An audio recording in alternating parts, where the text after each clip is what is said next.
In this two-part overview, we'll show you the highlights of configuring your system. In Part 1, we'll look at configuring system settings such as profile segments, frequencies, currencies, system attributes, and setting security for the power user. In Part 2, we'll discuss defining aging profiles and traffic lights for compliance reporting. In addition, we'll look at setting global integration tokens, calendar and holiday rules, organizational units, and additional configuration settings. System settings is the best place to start when configuring the system, beginning with profile segments.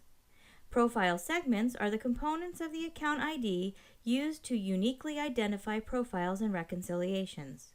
For example, if you typically reconcile accounts at the company account level, then you should define two segments, one for company and one for account. Profile segment values are labels. They don't control the mapping of balances to reconciliations which occur through mapping rules added in the data load definitions or by pre-mapping balances before import. Frequencies determine how often reconciliations are prepared. Monthly and quarterly are typical frequencies. In system settings, you define the frequencies. You also need to assign frequencies to profiles and periods. Reconciliations are only created when the frequency assigned to the profile matches the frequency assigned to the period. The Currencies section enables configuration of currency buckets, rate types, and currencies. Currency buckets should be defined for each bucket that must be certified in reconciliations and for any additional buckets that make it easy to prepare the reconciliations. For example, it's very common to require reconciliation at the functional currency bucket. If this is the case for your company, then the functional currency bucket should be enabled. If it helps preparers perform the reconciliation by entering values in the entered or posted currency value, then this bucket should be enabled as well. The reporting currency bucket is typically enabled only when a certification requirement exists for this bucket. Note that all the bucket labels are configurable to enable renaming to match your company convention.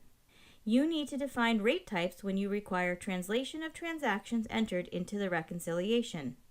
For example, if preparers are adding transactions in the entered currency bucket, then the system can translate these values to the functional currency bucket using imported rates. Each rate is associated with a rate type. The Currencies tab enables you to control which currency codes are active in the system. Under System Attributes, you define values for process, risk rating, and account type, which are attributes assigned to profiles and reconciliations. Process distinguishes between reconciliations for different purposes, such as predefined balance sheet process.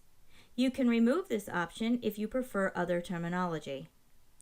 Account type and risk rating are tags assigned to reconciliations to help with reporting and analysis. Assign power user security to users who are explicitly provisioned with the power user role. Since roles are hierarchical, both service administrators and power users are displayed in this list. Security filters are built using profile segments. Power users can only see reconciliations included in their security filter. In Part 1 of this overview, we saw how you can configure your system using the settings of profile segments, frequencies, currencies, system attributes, and power user. In Part 2, we'll show you additional configuration settings. To learn more, visit cloud.oracle.com.